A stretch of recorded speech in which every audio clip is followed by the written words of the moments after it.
Gak usah cemas kalau hari ini uang kita tidak cukup untuk membeli kuburan, untuk kita mati. Gak usah dipikirkan. Sungai masih luas, laut juga masih luas.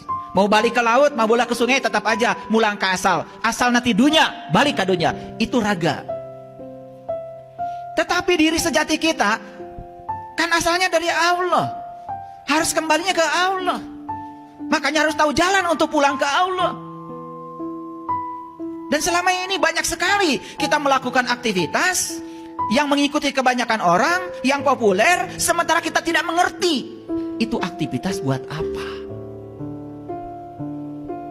Contoh sederhana saja, begitu semua orang puasa, kita puasa saja, mengikuti kebanyakan orang. Pokoknya sahur kita bangun, kemudian sahur kita makan, setelah itu tidak makan, tidak minum, ya sudah, maghrib baru makan lagi. Akibatnya kita hanya terjebak oleh rutinitas. Apakah itu bagus? Bagus. Dari sisi kesehatan itu oke. Sudah diteliti oleh Profesor Yasenir Osumi. Bahkan beliau mendapatkan hadiah Nobel, ya, dengan teorinya yang disebut dengan teori autopagi. Bagaimana mempuasakan tubuh jasmani ini? Ternyata tubuh jasmani ketika dilaparkan menghasilkan yang disebut dengan protein raksasa, namanya autopagisom. Dan protein itu akan melalap habis semua sel-sel mati yang tertinggal dalam tubuh kita. Ini sains.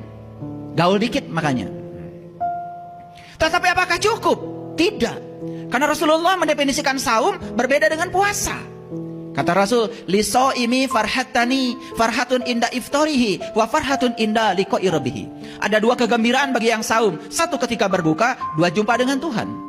Berbuka apa yang menyebabkan kita jumpa dengan Tuhan? Jelas bukan makan candil, jelas bukan makan kolak, jelas bukan makan kurma. Otak kita sudah rusak. Begitu dengar kata berbuka, yang terpikir oleh kita adalah makanan. Padahal berbuka makanan tidak ada kaitannya jumpa dengan Tuhan. Karena jumpa dengan Tuhan kaitannya adalah buka mata kolbu. Maka keluarlah teori yang namanya takjil. Takjil itu segerakan, segerakan, segerakan itu takjil, sudah menjadi nama makanan. Maka di mana-mana ada tulisan, setiap orang jualan bulan Ramadan takjil. Padahal takjil bahasa Arab artinya segerakan, segerakan, segerakan. Takjil itu segerakan, segerakan apa? Segerakan berbuka, supaya tidak lolong bonconong, supaya tidak tertipu, supaya tidak dalam kegelapan. Karena sepanjang kita tinggal dalam kegelapan, salah persepsi, salah proyeksi menjadi biasa. Imsak, imsak. Apa imsak itu artinya? Imsak itu artinya, ya, akhirkan, akhirkan, tahan. Itu maksudnya imsak itu.